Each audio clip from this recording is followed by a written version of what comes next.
안녕하세요. 감정평가사가 되자의 김아인 평가사입니다. 이번에는 이제 생동차로 합격한 저희 박지광 평가사님 모시고 생활편 인터뷰 진행해 보도록 하겠습니다. 저희가 이제 반말로 편하게 진행하는 점 이제 들으시는 분들도 양해해 주시면 좋을 것 같아요. 자, 그러면 많은 분들이 이제 생동차의 생활에 대해서 궁금해 하시는데 공부를 먼저 어디서 했는지부터 이제 얘기해 주면 좋을 것 같아요.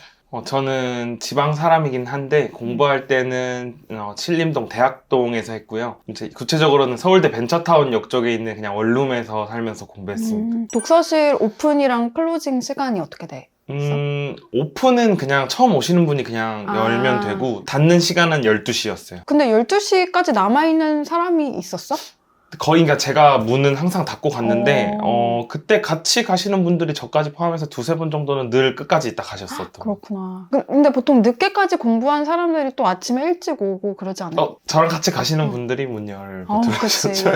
공부에 좀 집중하다 보면은 체력적인 면을 또 말하지 않을 수 없는데 별도로 운동을 했었을까? 제가 1차랑 2차를 병행한 게 10월부터였는데 4월부터 9월까지는 이제 헬스장을 좀 다녔던 것 같습니다. 근데 한 운동을 해도 20분에서 30분 정도 그냥 약간 점심 먹고 졸리기 전에 걷고 약간 그리고 또 9월 이후 10월부터는 운동 안 했더니 진짜 완전 살이 이렇게 20kg 넘게 쪘어요. 결국 붙었을 때는. 그래서 운동을 하긴 했지만 나중 가면은 이제 할 시간이 없어서 좀 포기했다 이렇게 못했어요. 이해하면 될 것 같고, 그러면 이제 독서실 끝나고 집에 와서는 그냥 바로 잤어? 공부를 더 하지는 않았고 제가 암기를 그러니까 언제 어디서든 하자가 약간 공부 마인드였거든요. 학원 끝나고 12시에 오면서도 계속 오늘 법규 외운 거라든지 뭐 이렇게 오늘 실무 외운 거를 계속 생각하면서 왔고, 씻으면서도 생각하면서 씻고 자기 직전에 생각하면서 자고 막 이랬어요. 근데 이렇게 하다 보니까 바로는 못 잤고 12시에 끝내고 집에 와서 씻고 나면 1시 정도가 됐던 것 같고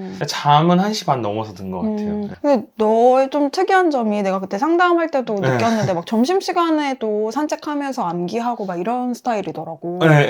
그거에 대해서 좀 설명해 줄래? 암기를 하든 공부를 하든, 그러니까 산책하든지 밥을 먹든지 씻든지 잠을 자든지 언제 어디서든 뭐 화장실을 가든지 공부는 하고 있자라는 마인드여가지고 운동을 못하고 산책이라도 해야 되니까 산책을 하되 이론을 공부하겠다 하면 두 문자를 외웠고 법규를 외우겠다 하면 한번 걸으면서 논점 하나 딱 잡아가지고 이렇게 다 생각해보면서 돌아온다든지 이런 식으로 했던 것 같아요. 암기하는 게 저는 싫었어요. 그러니까 암기를 안 하려면 계속 훑어줘야 되니까 그 작업을 했던 것 같아요. 그러니까 밥 먹을 때도 외우고 산책하면서도 외우고 이게 아니라 외웠던 거를 한번 생각해보는 거를 했어요. 암기량을 줄이기 위한 노력? 근데 저는 오히려 그게 이제 덜 스트레스 받는 오히려 방법. 시간 딱 잡고 막 달달달 외우는 그거를 거는 싫어하기도 하고 못하겠더라고요. 진짜 난 수험생이고 그냥 어느 순간에든 공부를 하자. 실제로 지금 저희 집 아직 신림동 화장실에 가면은 붙어있어? 아이 평가사님 두 문자, 제가 딴 두 문자, 안 외워지는 법규 뭐 이런 것들 코팅해가지고 제가 다 붙여놓고. 그럼 조금 더 좀 자세하게 들어가서 신림동의 분위기에 대해서 얘기를 해보고 싶은데, 나는 신림동 갈 때마다 약간 조금 우울한 느낌이 없지 않아 있는 것 같거든. 너는 어땠어? 똑같은 그 감정들은 느꼈어요. 여기 되게 동네가 우울하다. 화나는 곳은 아니다. 근데 이제 공부적인 측면에서는 공부하는 사람들만 있으니까 자료를 구하기도 쉽고 공부에 대한 얘기를 나누기도 편하고 그러니까 공부하는 데는 편하다. 근데 평생 살고 싶진 않다. 근데 그런 게 중요한 것 같아요. 공부하는 사람들이 주변에 있으면 막 정보도 빨리 얻게 되고 뭐 어디가 좋다더라 이런 게 이제 오니까 좋은 것 같은데, 그러면 또 반대로 공부하는 그런 분위기 속에서 또 유혹들도 많을 것 같아. 막 노래방도 막 있고 PC방도 되게 있고 그러잖아. 그런 유혹들은 없었어? PC방은 진짜 절대 공부할 때 안 가겠다고 다짐을 했고, 원래 게임을 좋아해서? 엄청 많이 했거든요. 근데 노래방 같은 경우는 그냥 스트레스 받으면 12시에 집 가기 전에 잠깐 들렀던 것 같아요. 코인 노래방 한 1,000원 정도 했던 것 같아요. 그런 게 또 스트레스 해소법이 되지 않을까? 그리고 친구들을 못 만나고 답답한 스트레스는 한 번씩 그 소카 막 이런 거 빌려서 막 바닷가 갔다 왔어요. 혼자. 드라이브 가고? 한강 갔다 오고 혼자 2시간 정도. 그런 게 또 리프레시가 되나 보네? 근데 대신에 그러고 들어오면 이제 3시, 4시에 자야 되는데 그래도 기상은 똑같이 하는 걸로 생각을 하고 그래도 바람 한번 쐬자 하고 갔다 왔던 것 같아요. 좋은 것 같아요. 스트레스 받는 일이 어떤 게 있었어, 공부할 때? 피부 안 좋아지고 이제 머리 빠지고 이러는 거는 제가 막 좀 너무 보기가 싫더라고요. 그래서 병원을 다녔어요. 근데 대신에 그걸 다니기로 다짐했을 때는 거기 가는 지하철 내에서도 무조건 나는 공부를 해야 되고 피부과 치료를 받으면서도 이렇게 공부해야 되고 머리 치료를 받으면서도 공부해야 되고. 그냥 공부를 잘하기 위해서 피부과를 갔다고 이해하면 되나? 네, 그러니까 공부가 안 되는 거 외에 모든 스트레스는 없애버리고 싶었어요. 사실 내 질문의 의도는 공부하면서 어떤 스트레스를 받냐 그거였는데 공부가 안 되면 스트레스 당연히 받는데 공부가 하기 싫어서 받진 않았던 것 같아요. 근데 제가 이론 강의를 5개나 들었는데 이 강사님도 저 강사님도 저 강사님도 똑같은 부분에 대해서 똑같이 말하기도 하고 다르게 말하기도 하고 도대체 난 답지를 어떻게 써야 되고 이럴 때 되게 혼란이 올 때 스트레스를 받았고 그다음 또 두 번째는 1차 공부할 때 조금 스트레스 받았던 게 이거는 그러니까 2차로 가기 위한 관문 정도로밖에 생각이 안 되는데 무한정 복습을 하고 있으니까 이게 내 2차를 하는데 1차가 너무 걸리적거리는 그때 스트레스 좀 받았던 것 같아요. 그렇구나. 네, 실무랑 법규는 뭐 시험 볼 때까지도 하기 벅차서 스트레스 받을 시간도 없었던 것 같아요. 그래서 나는 1차 끝나고 엄청 행복했던 것 같아. 드디어 이제 내가 2차를 날아갈 순간이다. 그런 마음이 들었지. 네, 저 1차 끝나고 딴 데 안 가고 바로 독서실 와가지고 바로 그 실무 약술 정리하고 막 그랬어요. 네, 그러니까 공부 말고는 딱히 할 게 없으니까 집에서 쉬어도 좀 짜증나더라고요. 그치. 해야 되는데. 그리고 1차 할 때 2차 해야 되는데 막 이런 마음이 쌓여있는 상태니까 맞아요. 그거를 빨리 풀어야 되잖아. 내가 지금 빨리 이거 끝내고 했어야 되는 것들을 할 수 있는 맞아. 딱 되니까 바로 그냥 했어요. 공부도 더 잘 되고 막 네, 그랬던 네. 것 같아. 맞아. 이게 생동차들은 이해할 수 있는 그런 마음일 것 같아. 그러면 내가 이만큼 공부를 오래 안 해봤다 이런 게 있어. 뭐 이틀 동안 놨다던가 일주일 동안 뭐 놨다던가. 없어요. 전혀 없어. 1년 3개월 동안 공부 안 한 날은 없어요. 그렇게 이해하면 될까? 뭐 크리스마스 날이나. 전혀 없습니다. 전혀. 이렇게 저한테 휴일은 없었고 공부를 그나마 적게 한 날이 막 아까 말씀드렸듯이 막 친구들이랑 술을 거하게 한번 먹고 온 날이 있는데 다음날 오기로 다짐해놓고 술에 취한 상태로 막 문제 풀고 그래도 실무 막 100점 풀고 가고 막 그러니까 어떻게든 안 한 날은 없었던 거. 너가 원래 성격이 약간 뭔가 하겠다면 하는 스타일이야? 아니면은 공부를 하면서 좀 성격이 바뀐 타입이야? 바뀐 타입이에요. 원래 어땠는데 어떻게 바뀌었어? 말만 잘하는 타입. 원래 말만 하는. 엄마한테 나 이거 할게 돈 줘 해놓고 안 하고. 공부도 사실 거의 처음 해봤어요. 이런 식으로 좀 깊은 공부는. 근데 투입되는 비용도 많고 그러니까 뭔가 다른 것들은 이걸 한다고 해서 제 인생이 바뀔 것 같지 않았는데 이걸 붙으면 뭔가 제 인생이 바뀔 것 같다는 생각이 드니까 성격도 좀 바뀌더라고요. 개별 스터디라는 거에 대해서 좀 질문을 해보고 싶은데 개별 스터디는 제가 딱 2개 했거든요. 근데 하나가 실무했고 하나는 법규를 했어요. 근데 실무는 제가 한 달에 막 300점, 500점 이렇게 풀 때 모여가지고 100점, 200점씩 그냥 단순히 푸는 그냥 스터디였고 법규가 되게 좀 주요했던 것 같은데 좀 비는 시간을 활용하자는 취지에서 법규 스터디를 모집을 했고 이제 같은 독서실에 계시는 이제 형님들이랑 했는데 이렇게 딱 시간을 내서 외우지 말자. 우리 밥 먹을 때 외우고 화장실 갈 때 외우고 좀 산책할 때 외우고 그다음에 너무 공부가 안 되면 정수기 옆에서 앉아서 외우고 바람 쐬면서 외우고 그러니까 이렇게 틈틈이 시간을 투자해가지고 그날 우리가 정해놓은 논점 하나를 딱 오후 11시 반에 모여서 한번 아웃풋 해보자 이런 스터디를 4개월 정도 했던 것 같아요. 그게 이제 A, B급 외우는데 엄청 도움이 많이 됐어요. 이 방법이 저는 엄청 도움이 됐고 이제 다른 분들한테 소개를 많이 했고 지금도 독서실에서는 이렇게 좀 하시는 분들이 많은 걸로 저는 알고 있어요. 그리고 약간 제가 그 중에서는 좀 암기가 많이 된 상태였어서 그분들이 모르면 제가 좀 설명을 해주고 그러니까 저만 더 좋았던 이유가 그런 부분에 있지 않았나. 원래 좀 가르치면서 이해가 더 되니까. 근데 너는 생동차인데 왜 너가 더 암기가 좀 더 잘 돼 있었어?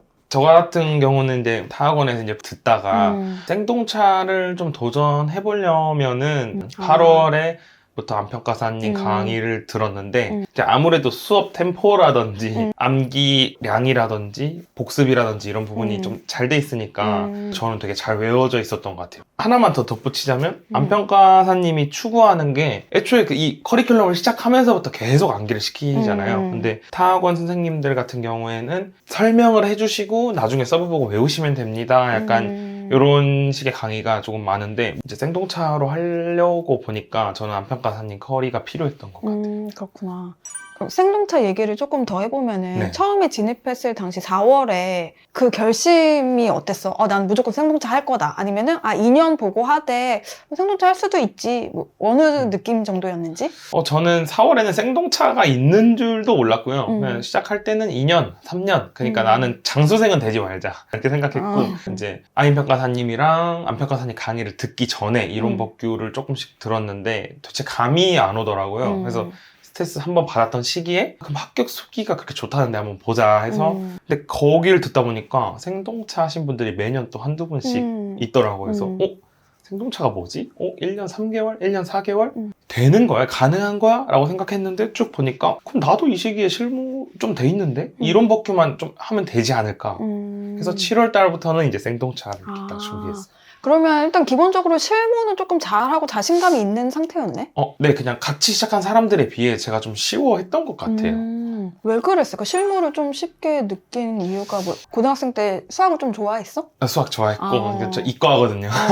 이과 나왔고, 그러니까 숫자에 대해서 두려움은 없었고, 그다음에 제가 극 초반에는 진짜 500점씩 풀었는데, 이게 실무가 초반에는 정말 그러니까 다회독으로 올라갈 수 있는 경지가 있다고 생각하는데 많이 빨리 돌려서 그 경지까지 빨리 올라갔던 것 같아요. 실무를 또 잘하고 자신감이 있다 보니까 이제 나머지 과목도 더 잘하고 싶은데 그러면서 랜드잇을 찾게 된 거고. 네, 그냥 좀 빨리 해야 되고 빨리 가르쳐 줄 수 있는 사람, 빨리 내가 답안지에 손을 댈 수 있고 최소한으로 나를 약간 경지에 올려줄 수 있는 사람을 좀 찾았던 것 같아요.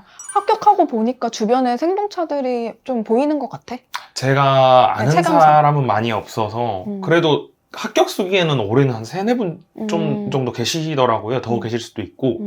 그럼 비슷하게 만약에 4월에 진입한다고 하는 수험생이 있으면은 네. 그 수험생의 능력에 따라 다르겠지만 공부 상태에 따라 다르겠지만 무조건 생동차를 노리고 공부해라 이렇게 말을 할 것 같아? 아니면은 뭐 2년 잡고 공부해라 이렇게 얘기를 할 것 같아? 생동차를 노리고 해봐라. 일단은? 네. 그러니까 떨어져도 좋다. 왜냐면 2년 차에 무조건 붙는다 그러면. 일단 해보는 대로 열심히 하고 네. 1차도 막 하다가 운 좋으면 붙을 수도 있고. 네.